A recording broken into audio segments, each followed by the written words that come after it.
BJP যখন যখন মনে করে ইলেকশন হারবে তখন তখন হিন্দু মুসলমানের মধ্যে ডিভিশন করে।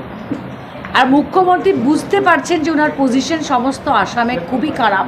উনি যে ধরনের কথাবার্তা অ্যাসেম্বলিতে বলা শুরু করেছেন, মিয়া মুসলিম বের করো, এই করো, সেই করো, উনি এটা হলো একটা ইঙ্গিত যে আসামের মুখ্যমন্ত্রী বুঝতে পারছেন 26-এ ওনার বিপদ আছে, আর কিছু না।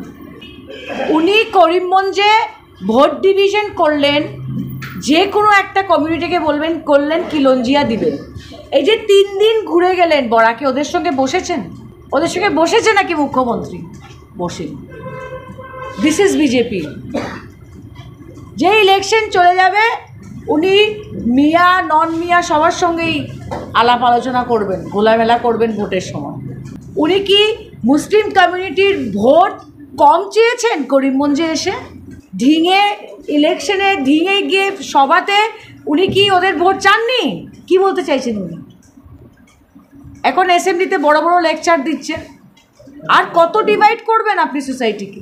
আমি অত্যন্ত দুঃখিত যে শিবসাগরে যেভাবে মারওয়ারি কমিউনিটির কিছু সিনিয়র সিটিজেন্সদের স্টেজে দাঁড় করিয়ে বলা হয়েছে যে নিচে বসে আপনারা ক্ষমা চান, এইটা কোনো রাজ্যতে হতে পারে না। আবার বলা হচ্ছে এটা নাকি ভলেন্টারিলি করেছে।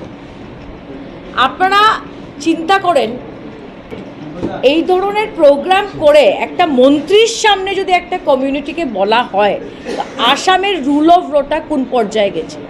আজকে আমরা দেখেছি আলফা একটা ব্যান্ড অর্গানাইজেশন, আলফার ওরা সারেন্ডার করে যখন সালফা হয় তখন ওদের কি কোনোখানে স্টেজে দাঁড়িয়ে ক্ষমা চাওয়ানো হয়েছে ওদেরকে? আমি প্রশ্ন করছি কেন না? যদি মনে হয় যেটা ঠিক যে কমিউনিটির একজন দোষ করলো সমস্ত কমিউনিটিকে ক্ষমা চাইতে হবে, তবে আমার প্রশ্ন থাকলো ওদের কাছে যারা এই প্রোগ্রামটা করেছেন একটা মন্ত্রীকে সামনে রেখে, যে আলফা 4,500 মানুষটা কত মানুষের হত্যা হয়েছে এটা অমিত শাহ বলেছেন, ওদের কি কোনোখানে ক্ষমা চাইতে হয়েছে সালফা হওয়ার পরে? হয়েছে নাকি?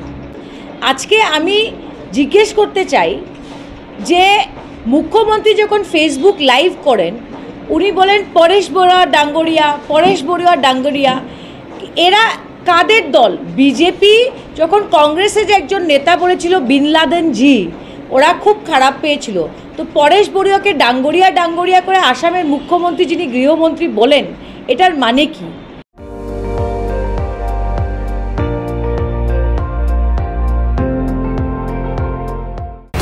আপুনি চাই আছে ND24, সৰ্বশ্ৰেষ্ঠ নহয় সৰ্বোত্তমৰ দৌৰ।